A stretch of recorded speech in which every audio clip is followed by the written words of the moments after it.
my name is Anya, and I'm a registered dietitian with Fraser Health in British Columbia.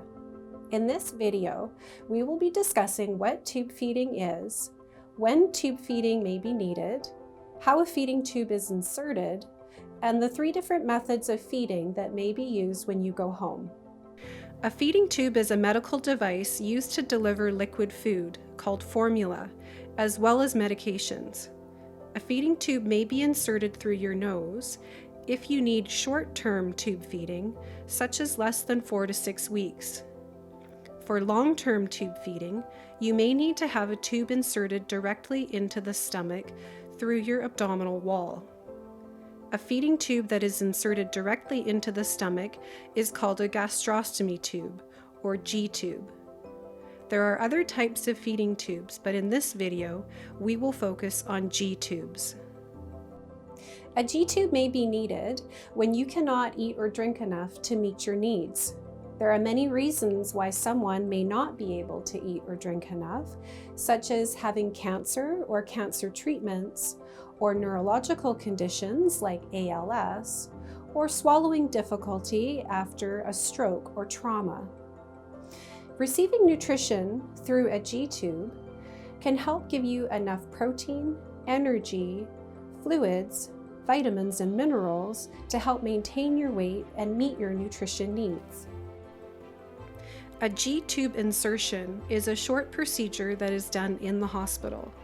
A doctor will make a small cut into the abdomen and place a tube directly into the stomach. This opening is called a stoma.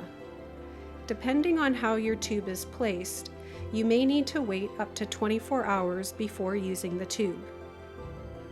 There are benefits and risks with the insertion of a G-tube, and it is important to discuss these with your doctor to help you and your family make decisions about what is best for you. There are different ways to provide your tube feeding. It can be continuous or intermittent. Continuous feeding means that your formula will be flowing all of the time or for many hours during the day or night. Intermittent is when your formula is given as meals during the day. There are 3 different ways formula can be delivered using your G-tube. The first method is through a feeding pump. A feeding pump is a special device that controls the rate and amount of formula given. The formula flows from a feeding bag through a tubing that runs into the pump and then into your G-tube. This method may be used for continuous and intermittent feeding. The second method is by gravity. Gravity feeding uses a feeding bag and tubing which you hang on a pole above the level of your stomach. Gravity will move the formula from the bag through your G-tube. This method is best used for intermittent feeding. The third method is by syringe.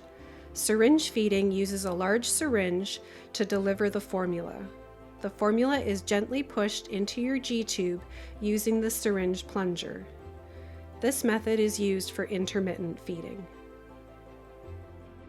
There are a few things to consider when choosing a feeding method. Your dietitian and healthcare team will discuss the options with you and help you choose which option is best for you.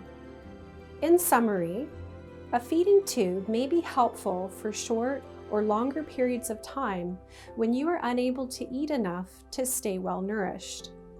It is important you discuss your options with your dietitian and your healthcare team if you are going home with a feeding tube.